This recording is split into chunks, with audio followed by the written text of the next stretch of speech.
இன்னைக்கு இந்த வீடியோல என்ன பார்க்க போறோம் அப்படின்னா, ஒரு நியூ ஹவுஸ் வந்து சேல்க்கு வந்திருக்கு. இந்த லொகேஷன் எங்க வருது அப்படின்னு பார்த்தீங்கன்னா, பிஸ்மில்லா நகர். ஒசூர் பஸ் ஸ்டாண்ட்லேருந்து பார்த்தீங்கன்னா, உங்களுக்கு ஒரு மேக்ஸிமம் ஒரு 3 கிலோமீட்டர் டிஸ்டன்ஸ்க்குள்ள இருக்கும்.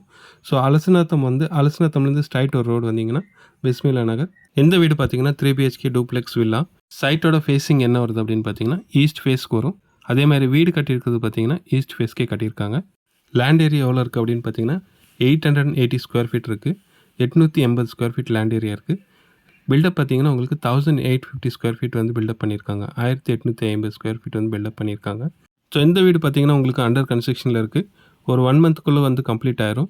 ஸோ யாராவது பிஃபோராக வந்து புக் பண்ணிங்கன்னா, டைல்ஸ் அதுக்கப்புறம் பார்த்தீங்கன்னா, இன்டீரியர் ஒர்க் வந்து சூஸ் பண்ணுற ஆப்ஷன் கிடைக்கும். என்கிட்ட பார்த்தீங்கன்னா, நிறைய பேர் வந்து கேட்டிருந்தாங்க. டூப்ளெக்ஸ் ஹவுஸு, அதுக்கப்புறம் வில்லா, இந்த மாதிரி அலசநத்தம் நியராக வேணும் அப்படின்னு சில பேர் கேட்டிருந்தாங்க. ஸோ அவங்களுக்கு பார்த்தீங்கன்னா, கண்டிப்பாக வந்து இந்த வீடு வந்து சூட்டபுளாக இருக்கும். ஸோ இந்த வீட்டுக்கு பார்த்தீங்கன்னா, இண்டிவிஜுவலாக போர் போட்டிருக்காங்க. அதுக்கப்புறம் டவுன் லிமிட்லேயே வருது. அப்ரூவல் எல்லாமே வாங்கி தருவாங்க. ஸோ டோட்டலாக பார்த்தீங்கன்னா, இவங்க வீட்டோட ப்ரைஸ் எவ்வளோ சொல்லிட்டுருக்காங்க அப்படின்னு பார்த்தீங்கன்னா, 95 லேக்ஸ் சொல்லிட்டுருக்காங்க. ஸ்லைட்லி வந்து நெகோஷியபிள் இருக்கும். யாருக்காவது இந்த லொக்கேஷன் இடம் பிடிச்சிருக்கு